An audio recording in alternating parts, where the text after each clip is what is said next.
Okay, welcome to the lab here. So as I mentioned earlier, we're just going to continue on lecturing here. I think it's maybe more important than the lab to make sure we get through it. Get through all this, do some more examples of this while it's still fresh. So we'll pick up here talking about, again, electron configuration like we've been talking about. So when we do write electron configuration, like I said before, and like we saw, really the two most important things is that order as to how the electrons go into the atom, and basically the idea of how many electrons you can put into each either orbital or subshell. And again, the nice thing about that thing that we saw earlier in terms of the order is you can recreate it yourself just by what we talked about. Again, on the first energy level, that is where the S's begin and only the S's, and then you have S's for the rest of them. So you just go 1 through 7 here and just write S underneath it. And P orbitals don't begin until the second energy level. So then you just go over to the 2 and you put the P, and you then pretty much just go down to 7 as well. D's don't begin until the third energy level. So you go to the third one here and put the D, and you just kind of fill it in underneath as well. And F's don't start until the fourth energy level, and you just fill it in like so. So again, this is something that you could recreate pretty easily for yourself on the piece of paper to remember the correct order for which those electrons go in there. And again, always starting, as we talked about, from the top here, and just keep zigzagging back and forth. Go from the start of the arrow to the point and go back. And again, it gives you that sort of correct order. The major sort of difference in terms of energy is, again, the 4s is actually lower in energy than the 3d, and that's why that does get the electrons first. And that order follows, again, you go 4p, 5s, and then back to our 4d and our 5p, and then our 6s. So again, that order where the s's come before the d's, the f's, and all that does always sort of happen. So it's always good to be able to recreate this yourself. And that, along with what we've been talking about, that 2 maximum electrons for our s orbital, our p subshell 6 electrons, d subshell 10 electrons for our d subshell, and our f subshell 14 electrons. Again, should allow you really to write any electron configuration that you would need to write by just knowing really those two things.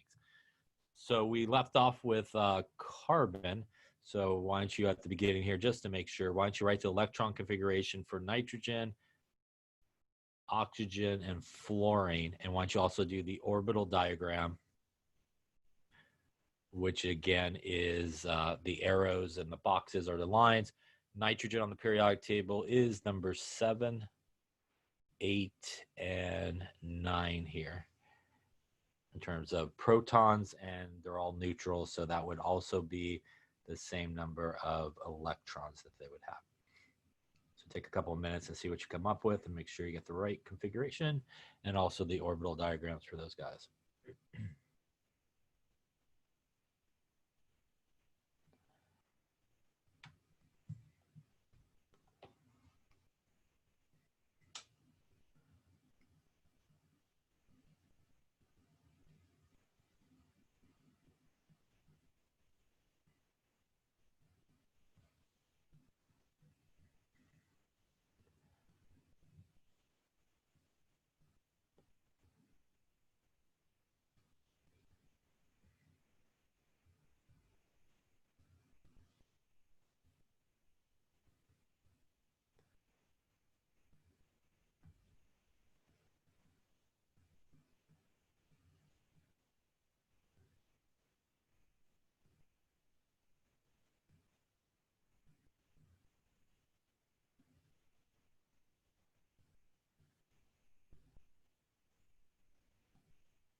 Okay, let's take a look and see how we're doing. Let's start with nitrogen.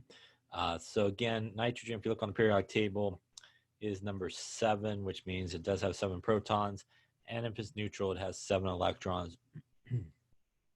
Again, always starting at the top there. So electron configuration should be 1s2.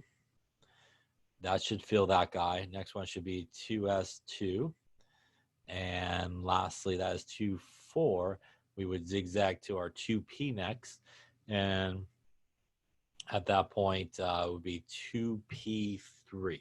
So 1s2, 2s2, 2p3. This essentially means that on the first energy level, there are 2 electrons. On the second energy level, there are 2 and 3, 5 electrons happening. If we were to do our orbital diagram, and I'll just draw it next to each other. Normally, if you really want to do it correctly, you would draw the 2s above it and the 2p's above it. But I'll just save space, go this way. So again, 1s, 2s, and remember this represents the 2p subshell, basically.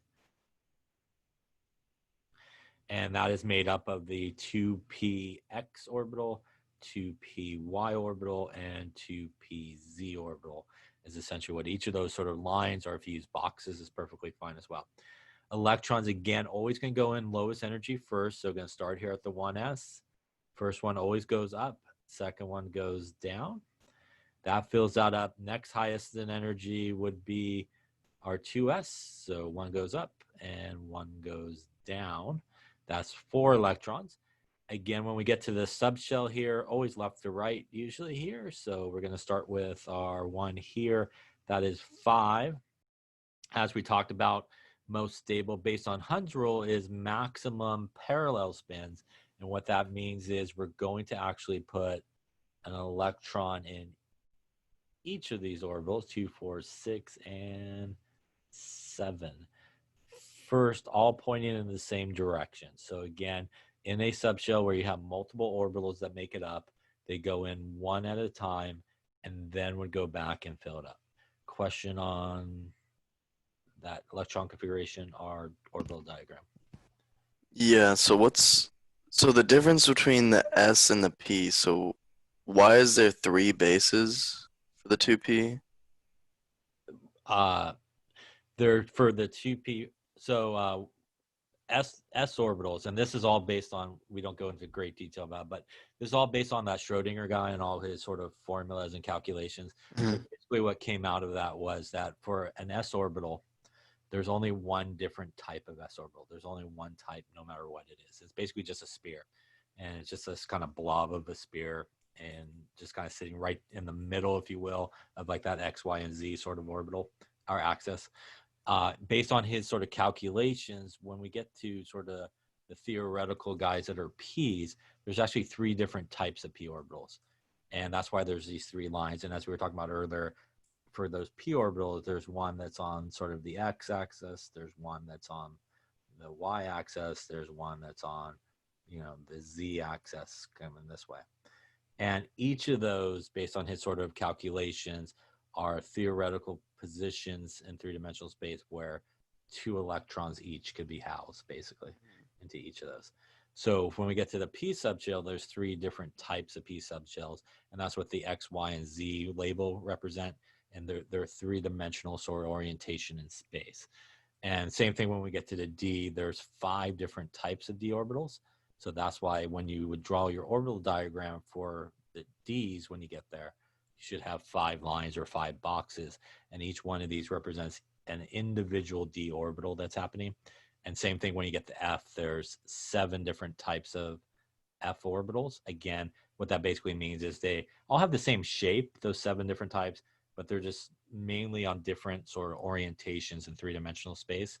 And again, what that would mean is you would have 1, 2, 3, 4, 5, 6, 7 lines or 7 boxes to represent each of the individual types of F orbitals. So, Okay, so what would that require in order to get to F? it's actually, we'll talk about it. We'll talk about where that would be. But if you have a periodic table in front of you, you would need to hit those elements that are on the very, very bottom, those 2 rows on the very, very bottom periodic table. You basically got to get to here. Yeah. So it requires a lot of electrons, Yeah, basically, you right? gotta hit at least 58 electrons. Okay. Okay. Thank Other you. questions? Yeah, you're welcome. Other questions? All right, so let's continue on then with oxygen. So oxygen, which has 8. Again, if you started up on top there, you would start with 1s2, 2s2, 2p4 in this case. Again, if you count up the top numbers, 2, 2, and 4 is 8 electrons. That's how many you put in there. Again, a reminder that the first number is the energy level. The letter is the orbital where it's at. And again, the top number is how many electrons there are in that orbital or subshell, basically. So what this means is, again, we would have a 1s, we would have a 2s, and our 2p here. And they would go in 1 up, 1 down. That finishes the first orbital. 1 up, 1 down. That finishes the second one. And then again, this would go 1 up, 1 up, 1 up. At this point, they're all going in the same direction. Now we go back left to right, and we would start pairing it off this way. Opposite direction here gives us 2, 4, 6, and 8 electrons. And what that really means, if you get really down to it, is this guy has, when you get to the p orbitals on the second energy level, this guy has 2 electrons in the px orbital, 1 electron each in the py and pz orbital. Again, their location is sort of in 3-dimensional space. Question on that one there. Fluorine, which is number 9, would also have 9 electrons if it's neutral. Again, starting out at the top would be 1s2, 2s2, 2p5 at this point. Again, same setup. We would have a 1s, a 2s, and a 1, 2, 3 for our 2p. Gonna feel the same way, up, down. Next lowest in energy, up and down. Again, one at a time, 1 up, up, up, and then come back and pair off. As you can see, there is room for 1 more electron there before our 2p subshell gets filled. Question on those 2 there. So why don't we fill that guy? So let's go to neon, which is 10 electrons. And 10 electrons would be 1s2, 2s2, 2p6. Orbital diagram would look very similar to above. 1 up, 1 down, 1 up, 1 down. Again, multiple orbitals here in a subshell means 1 at a time, upwards, and then coming back and filling up. And at this point, what we see is now each of these orbitals on the 2p subshell has 2 electrons each. It is now full, and if we needed to go further, we would need to go to our next one in order, and our next one in order would be after our 2p. It would then go to 3s and continue on. Question on those there. So why don't we try some here? Why don't you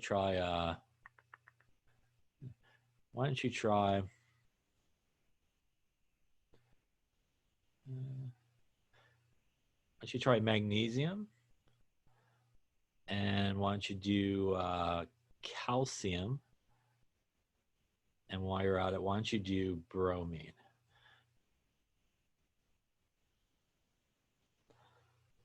So write the electron configurations for those guys.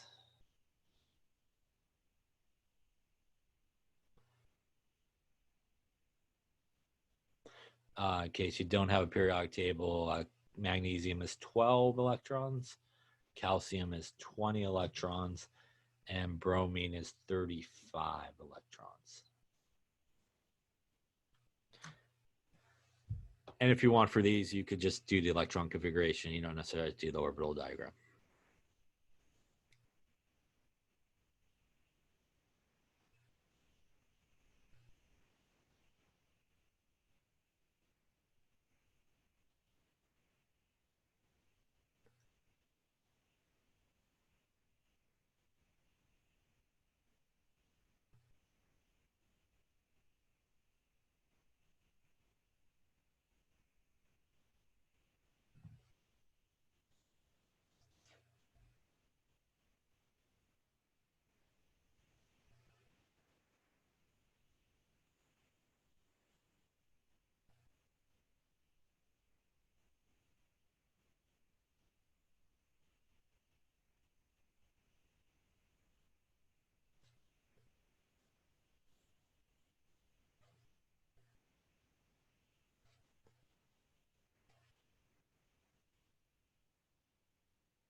How many electrons can D have?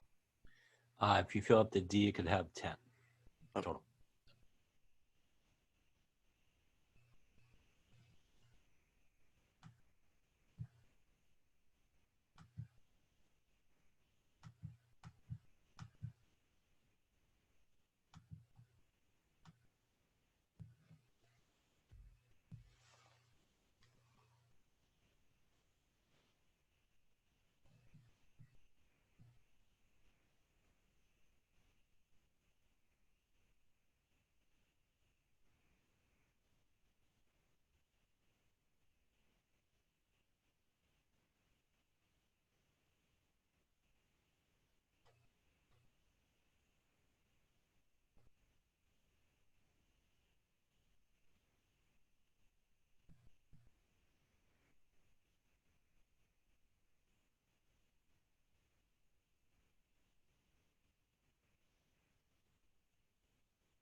Okay, so let's take a look. So again, you want to make sure that you follow that zigzag type of thing. Always start at the top whenever you start and just keep going back and forth until you hit pretty much all the electrons that you need. So if we do that for magnesium, which is 12, and again, if it's neutral, it should have 12 protons, also 12 electrons. So we should start at 1s2, 2s2, 2p6. Again, if we count up the top, we're at 10 electrons. 2, 2, and 6 is 10. That means we have 2 more to go. At that point, we would zigzag down to the 3s orbital, and we would put 2 in there. And again, if we count up the top, that is 2, 4, 6 is 10. 2 more is 12. We have 2 electrons on the first energy level, 8 electrons total on the second energy level, and on the third energy level, we have 2 electrons. If we were to do the orbital diagram, which you weren't asked to do, but you would have your 1s, which it would go in and in. You would have your 2s go in and in. You would also have your 2p, which would go in again one at a time in this case, and again fill it up. And then you would have your 3s, which would go one up and one down. Question on that one there. Okay, so looking at calcium, which is 20. So again, should also have 20 electrons. So starting at the top, 1s2, 2s2, 2p6. Again, if you're not sure how many you put there, just count the top numbers. We're up to 10.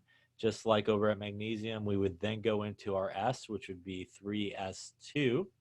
What comes after the 3s orbital is the 3p subshell that we could fill up completely with 6. That again gives us 18 up there at that point. We still have more to go, and this is where people always mess up. They go 3s, 3p, 3d seems logical, but it is not. So if you actually follow the order on that thing, the 4s orbitals are less energy, so they will get the electrons first, and it will be 4s2 is the correct configuration. So it'll be 1s2, 2s2, 2p6, 3s2, 3p6, 4s2, again, because the 4s orbital is actually lower in energy than the 3d orbital. Electrons always go in lowest energy first. So 2 in the 1s, 2 in the 2s, and our 3 lines for our 2p, which would fill in like so. After our 2p, we would have our 3s, which would go. We would then, for our 3p, have 3 more lines, also filling in one at a time. And lastly, we would have our 4s, which would fill in like so. Any questions on those two? And lastly here we have Br, which is 35 electrons. So again, starting at the top there, we're going to go 1s2, 2s2, 2p6, that's 10, 3s2, 3p6, that's 18. Again, the 4s is going to come next. So that's 4s2. That is now 20. It's got 15 more to go. That's going to take us now to the 3d10, which is going to give us 30. And I ran out of room, so I'll come down here. After the 3D, we're now going to go back to the 4p, and it's going to be 4p5 at that point, 4p5. So 1s2, 2s2, 2p6, 3s2, 3p6, 4s2, 3d10, and 4p5. I ran out of room, but I'll draw the arrows if you really want, but you just continue on with the 4s. I'll just continue on with the 4s. Everything to the 4s will look exactly like this. After the 4s, we would have our 3d, which would be 5 lines, again being filled one at a time and being paired back up. And after the 3D, we would have our 4P, which would again be filled one at a time and then coming back like so. And like I said, everything below this would be exactly what we got over there. Let me see here. If you're asking how do I know it's 5 lines for the d orbitals, I'm assuming. The d orbitals, there are 5 different types of d orbitals, so that's why it has 5 lines. Each of the lines are boxes. These boxes represent each of the individual 5 orbitals. And again, those are the 5 different kind of shapes that we saw, I think, on the previous slide earlier, and that's why there's 5. Just like F, there's 7 different ones, and just like for every P subshell, no matter what energy level there is, there's always 3 different types of P orbitals. And S's, there's only 1 type of S orbital, so that's why there's only 1 line, no matter what it would be.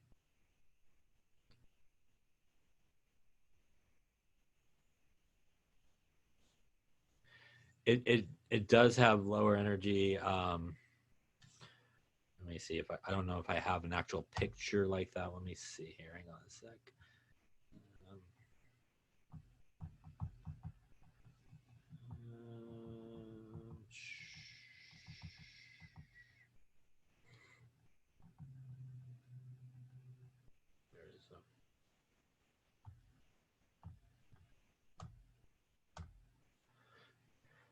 Here's a picture of what the orbitals look like in terms of energy, and this is actually for hydrogen, and it has 1 electron.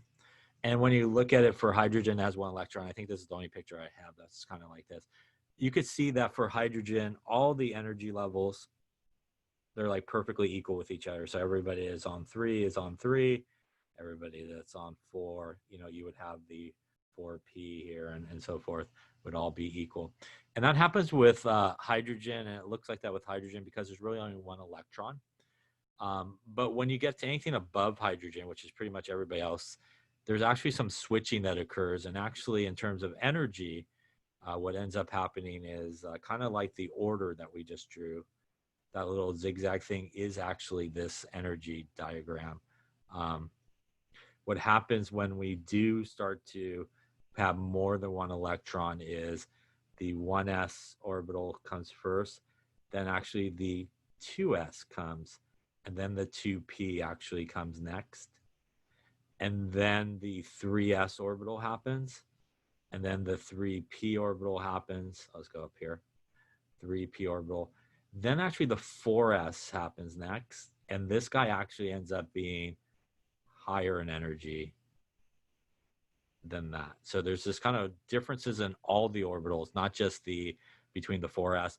This is actually how it looks. So the 1s is actually less than the 2s. The 2s is less than the 2p. The 3s is more than the 2p, and so forth. So there's this, like, when they just have hydrogen, everybody's like perfectly equal in terms of the different orbitals, in terms of energy. But once you get all those extra electrons, because electrons are negative and everything, all that negative, what ends up happening is those orbitals decide, whoa, we're going to kind of try to get apart from each other. And there's actually this slight changes in the energy of all the individual orbitals. And that's what the order, that's how we get that difference in order that occurs. I don't think there's this order basically here. And that's how we get basically that difference that occurs, that the 1s is actually lower in energy, 2s is lower than energy than the 2p, which is lower in energy than the 3s, than the 3p, than the 4s, and so forth. So this little zigzag thing actually is sort of the order in terms of energy, where this is the lowest in energy. And then as you keep zigzagging back and forth, you're getting higher in energy, higher in energy, and higher in energy. And there is that, the major difference in terms of the order is that part where the 4s is actually lower in energy than that 3d. And that's the one that usually always sort of confuses people. It's like I go to 4, then go back to 3. And there actually is that difference. But even though we sort of maybe think about the others being equal in energy, they're actually not. The 3p is lower in energy than the 4s, and that is than the 3s, and obviously coming this way, the 2p down to the 2s to the 1s. So in terms of energy, it looks something like this. Again, increase in energy. And it's kind of like a staircase. You start at the bottom, kind of work your way up. So you just keep going up and filling it in as you kind of continue through until you put up all the electrons that you need. Questions on that? Okay. Let me see here. It's not gonna let me go. There we go. All right. Let's go back to where we were. Maybe.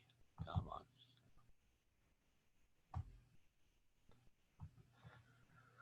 Okay. Let's see here.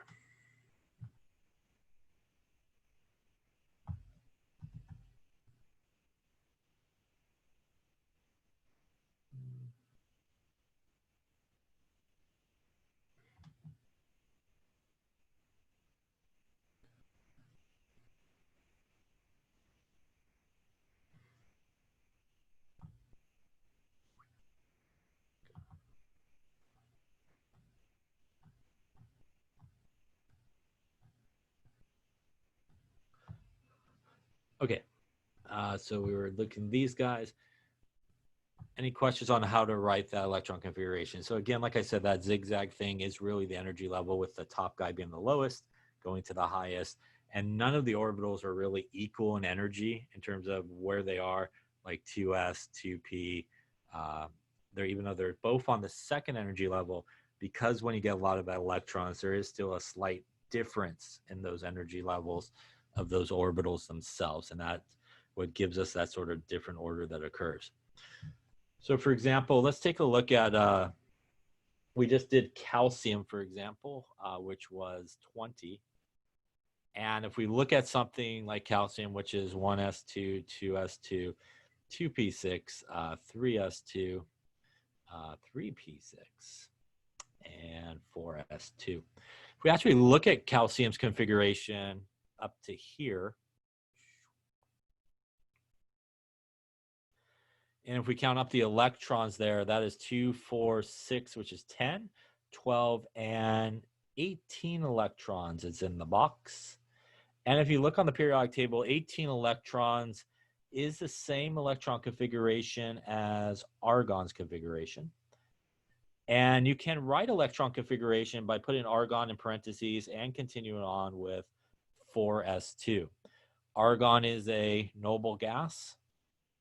So this is sometimes referred to as noble gas configuration, which is sort of a shorthand. Instead of writing out the complete electron configuration, you could kind of do this shorthand of it.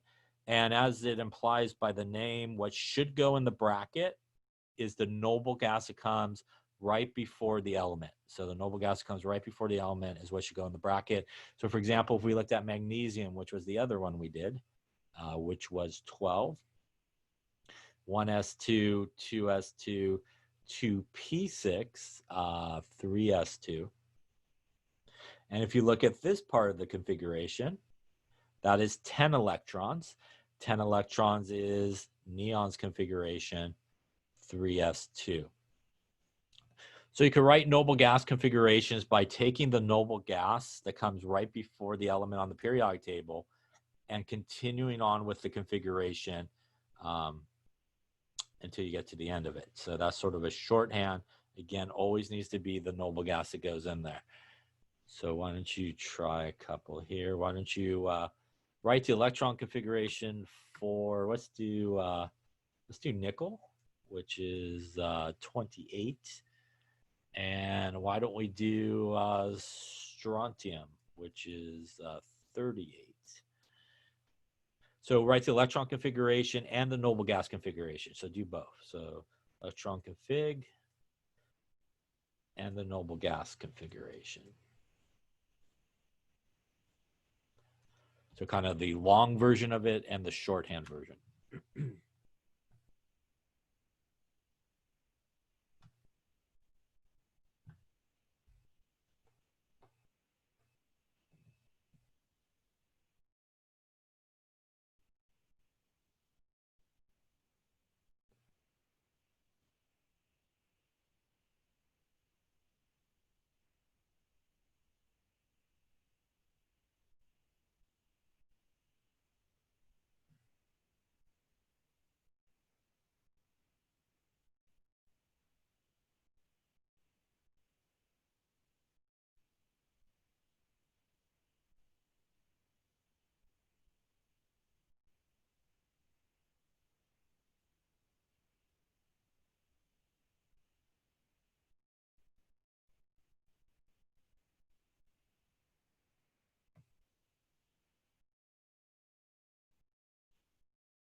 Okay, let's take a look. So we'll start with nickel, which is 28. So again, starting at the top there, we're going to do 1s2, 2s2, 2p6. That's going to be 10. 3s2 is 12. 3p6 is 18. Again, remember after 3p, it's actually the 4s that comes next. So that's 4s2. That's 20. And nickel's 28. After the 4s, we go back to our D, and it should be 3d8. Any questions on that one? If we were going to do the noble gas configuration, taking this part of it up to here, gives us 2, 4, 10, 12, 18 electrons. That is argon's configuration, which would go in the brackets. And then we would have the rest of it to continue on with, which would be 4s2, 3d8. Question on that one there. Okay. Looking at then strontium, which is 38. First part's going to look pretty similar. 1s2, 2s2, 2p6, 3s2, 3p6, again to the 4s next. Then to the 3d, which we could fill it all the way up with 10. That then will take us after the 3d. We go back to the 4p6. And then after 4p, we go to 5s2. Again, if you're following that zigzag thing, that's hopefully where you should end up. 1s2, 2s2, 2p6, 3s2, 3p6, 4s2, 3d10, 4p6, and 5s2. And if we take everybody up to here, that is 36 electrons. And 36 electrons is krypton. And continuing on would be 5s2. So again, always the noble gas that comes right before the element on the periodic table. And then you can continue on with the configuration. Questions on how to write electron configuration, noble gas configuration, orbital diagram. Clearly on something like that, you have a lot of lines and arrows. And you have to draw them all out. Yeah. Any questions on any of that there? Okay, so we talked about electron configuration and sort of things that are neutral. Let's talk about electron configuration with things with charges. So things that have cations or anions. You do need to adjust the electron configuration and based on the charge. So for example, let us take oxygen with a -2 charge. Oxygen with no charge is 8 on the periodic table. Remember that the minus means it gained electrons, and the 2 is how many it gained. So it actually has 10 electrons with a -2 charge, which means its electron configuration would be 1s2, 2s2, 2p6. Now let's say we looked at sodium with a +1 charge. Sodium, which is group 1, makes a +1 charge. Sodium with no electrons has 11 electrons. Sodium with a +1 charge means it lost 1 electron. It also has 10 electrons, which would be 1s2, 2s2, 2p6.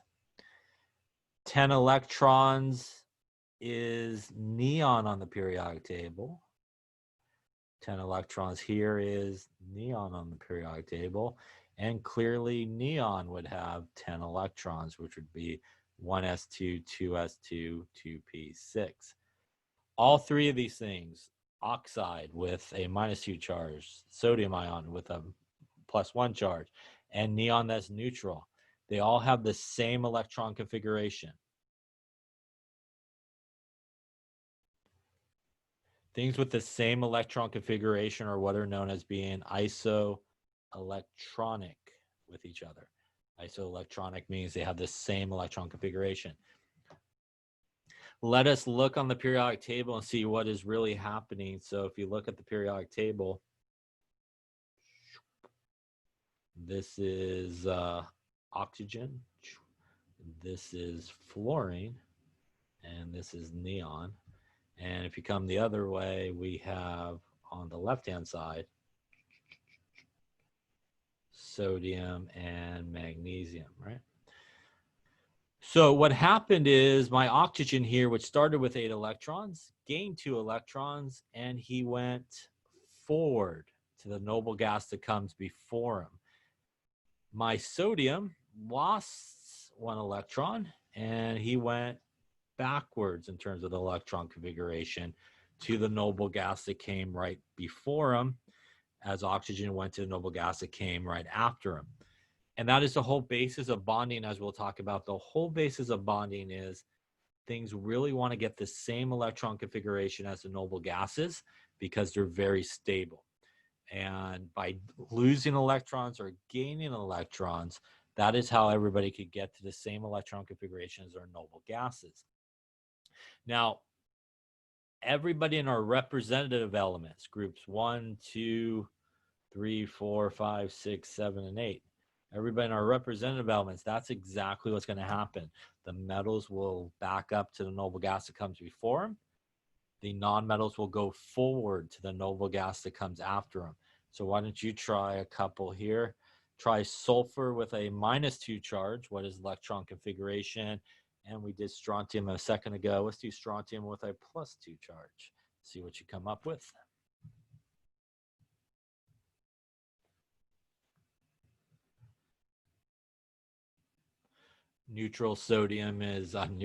Sulfur is 16 on the periodic table, and neutral strontium, like we just did, was 38 on the periodic table.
Okay, so sulfur, like I said, with no charge, has 16 electrons. The -2 means that it gained 2 electrons.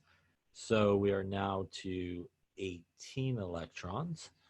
And that means it would be 1s2, 2s2, 2p6, 3s2, 3p6, and that is 18 electrons if I can count, maybe, yes. R, right, that is the same electron configuration as argon, which would be 18 electrons. Again, by gaining those electrons, sulfur goes forward on the periodic table to the noble gas that comes right after it. Now, strontium has 38 to begin with. The +2 means it lost 2. That is 36 electrons. And that would be 1s2, 2s2, 2p6, 3s2, 3p6, 4s2, 3d10, and 4p6. Again, if you count all that up, that is 36 electrons. And that would be the same electron configuration as krypton. Again, shorthand on both of those. But again, they both reach noble gas configuration by gaining or losing electrons.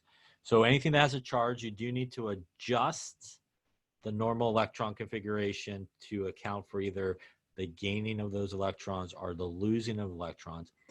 And again, our guys in groups 1 through 8 will do exactly what I said before. Non-metals will go forward to the noble gas after them. Metals will go backwards to the noble gas that comes before them. Questions on things with charges here. Now, let's talk about transition metals and charges, and they are slightly different. So since transition metals are metals, they will make positive charge. So our transition metals will make our positive cation, which means that they basically lost electrons. Now, this may seem confusing what I'm going to tell you, but it is what happens and what causes a lot of the confusion. If you remember earlier, we were talking about the idea that the 4s orbitals is lower in energy than our 3d. And what happens when they get filled with electrons is, as we talked about, it will go into our 4s first, and then it will start filling up our 3d. What makes some people confused about this, and especially when people sometimes will Google things and look for things online, is once you start putting electrons into the d orbital, there is actually a switch in energy. And what ends up happening once you start actually putting electrons in the d orbital is the d orbital actually becomes less energy than the 4s does. And that again is only after electrons have found their way into the d orbital. This is actually energy after filled, I'll call it that. So this is also why sometimes when you look online or something, you'll sometimes see people write electron configuration in order. Like they will do 1s2, 2s2, 2p6, 3s2, 3p6, 3d3, 4s2, and actually write it in order like that. And this is what is sometimes referred to as being based on energy. And most every chemistry class you take, including this one, does not write it like that. Does not write it based on energy. It writes it based on filling order, which is where the S actually comes first because it's lower in energy. And you should write it like that in this class as well. And probably every chemistry class you ever take, you will write it like this. But you will sometimes see people kind of write it in order. And again, that is based on energy, which is truly what happens once the d orbitals actually get electrons in it. And what this actually affects is when transition metals lose electrons, and it's only transition metals,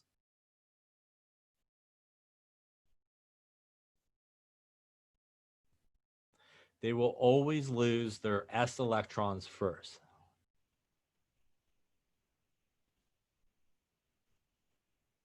And that is because of this. What ends up happening is our s electrons are higher in energy, so they are the first ones lost. And then the d electrons. So only for transition metals, and that happens for all the transition metals, they will always lose those s electrons first and then the d, because of this switch that occurs with energy between these orbitals. But again, if you're writing electron configuration for just how it's filled, this is the correct configuration. So let's take a look at an example of this. Let's take a look at iron, for example. And if we look at iron, iron is number 26 on the periodic table, dead center there of our transition metals, the first row. And the electron configuration for iron should be 1s2, 2s2, 2p6, 3s2, 3p6, again 4s2 because it is lower in energy, and then 3d6. And this would be the correct electron configuration for iron with no charge. Now, if iron ends up with a positive 2 charge, means it lost 2 electrons. So instead of 26 electrons, it now has 24 electrons. So the configuration would be 1s2, 2s2, 2p6, 3s2, 3p6. What's going to happen is, because of what we were just talking about, that although the S is lower, there is that switch that occurs. So it is actually going to lose these electrons first. So it will lose the 2 electrons that are sitting in the 4s orbital, and you will be left with 3d6 at the end, as we lost the 4s electrons. Now, if iron goes to +3, which means it has 23 electrons, we would follow the same sort of path. We would have 1s2, 2s2, 2p6, 3s2, 3p6. Again, we're going to lose this guy first, but that's only 2 electrons. That means we still need to lose one more electron. At that point, the next ones would be the d orbitals second. And we would lose those guys second, and we would end up with 3d5. 2 electrons lost in the 4s and 1 electron lost in the d orbital. Question on transition metals and charges. Again, slightly different, and this is only for transition metals. For non-transition metals, it's pretty much the last electrons are the ones they lose in the configuration, but transition metals are different, always the s first, and then the d orbitals if you need more electrons. Any questions on that? Why don't you try one here just to make sure? Actually, why don't you try two? Let's see. Let's go with let's do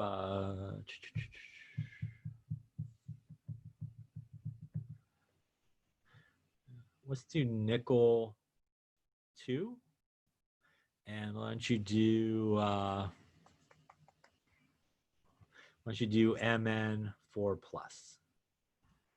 So nickel with no charge on the periodic table, in case you don't got one laying around, is 28. And Mn with no charge on the periodic table is 25. So write the correct electron configurations for these two transition metals with the charges. And again, the numbers I circled are the neutral guy, no charge.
Okay, so let's take a look. So we got nickel with a +2 charge.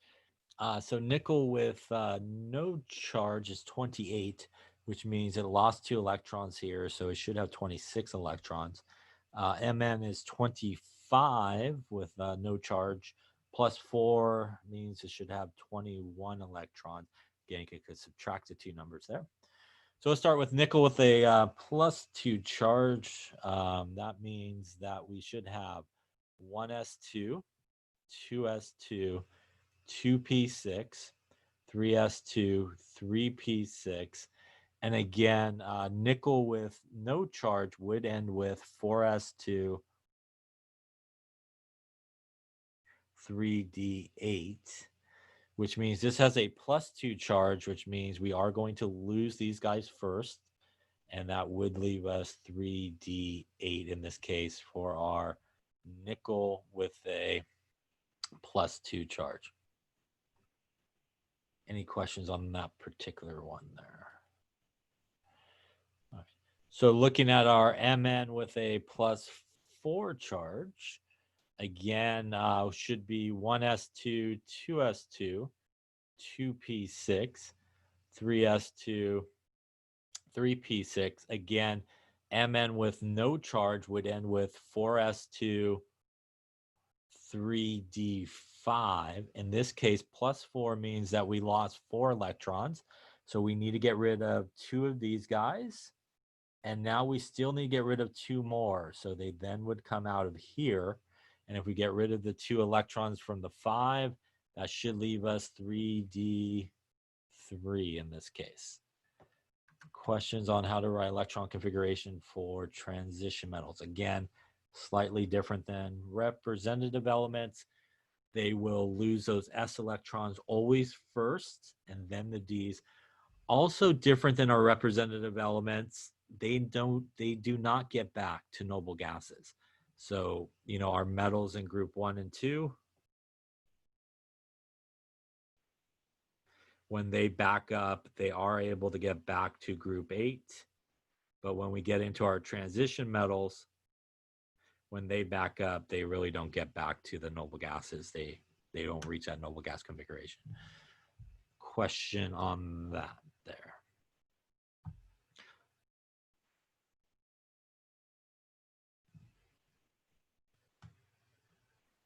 One question actually. Yeah. Would we ever take electrons from the 3s or no? From the 3s, in terms of transition metals, is that what you're talking about, or just in Yeah. general? The answer is so if you look at the periodic table, let me try to find that slide real quick to answer that question. Let's take a look. I think we got a slide that would maybe help us. So if we actually look at the periodic table, there should be a slide hopefully. By the way, everything I'm going through is everything we've been talking about, so we'll come back to that. There it is.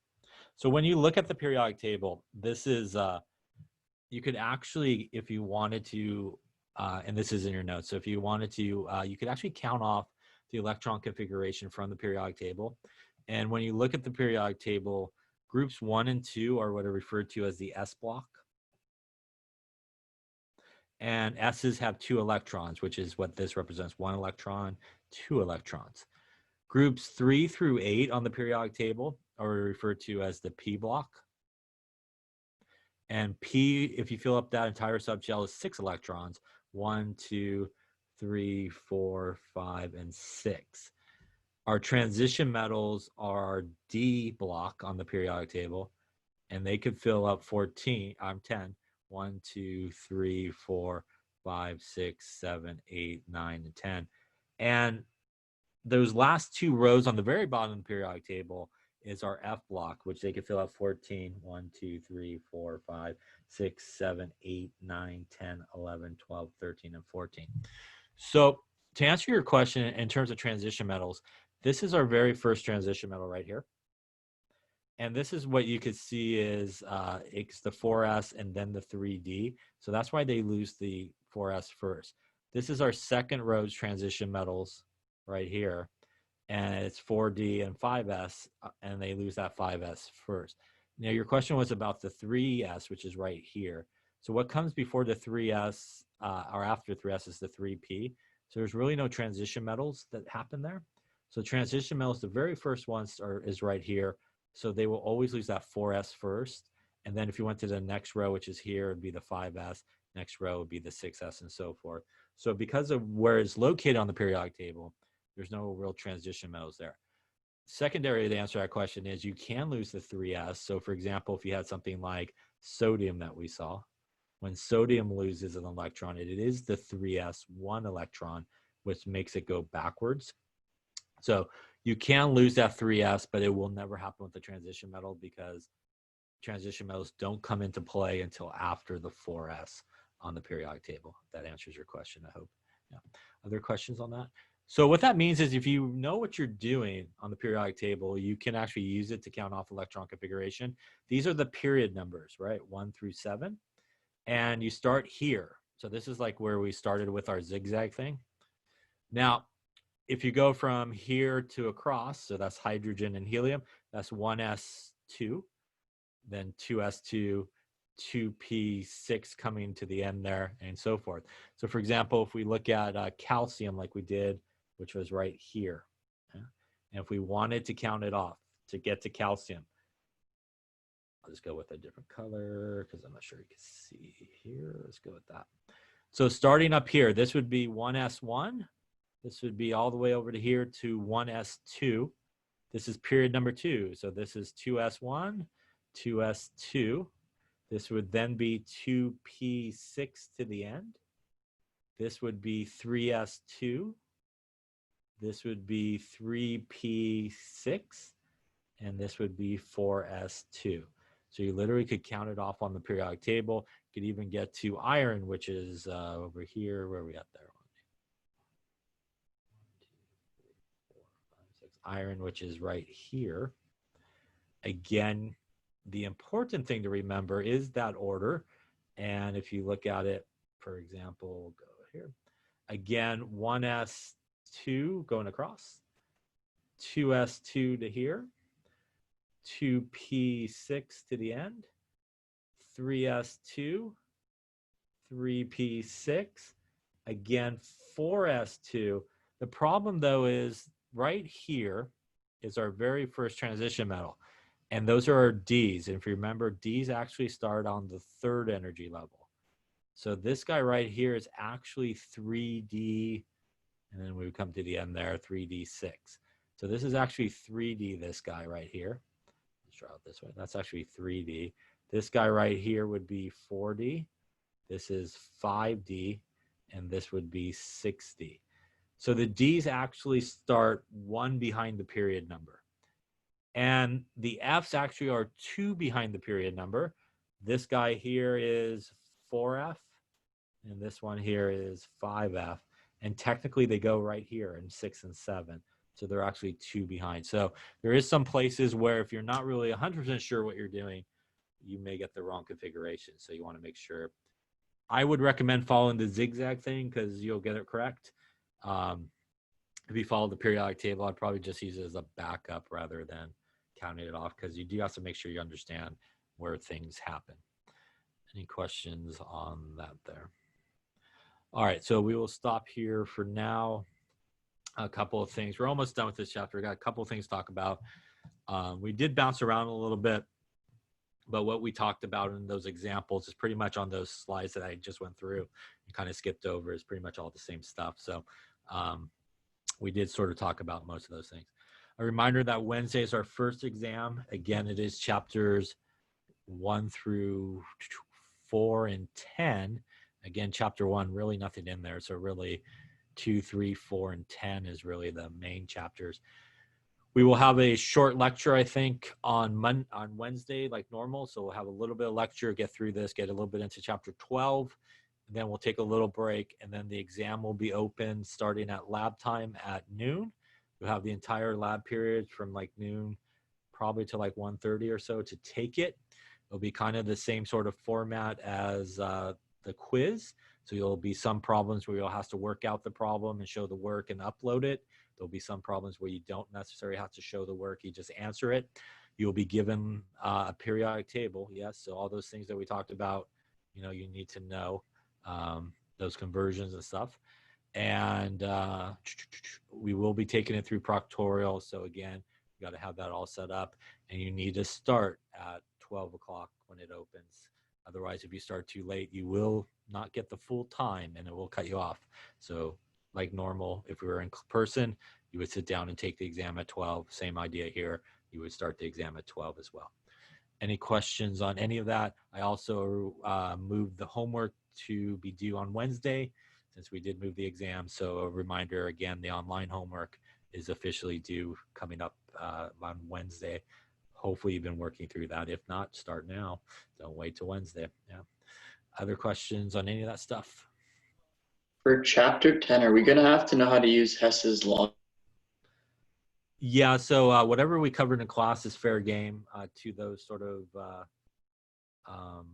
type of examples like we did in class. So I think we did do a couple of Hess's law type of examples. So it is fair game in terms of possible question. Other questions? Okay. Other than that, have a good rest of your day. I'll again see you on Wednesday for a little bit of a lecture break and then exam. Okay. Have a good rest of your day.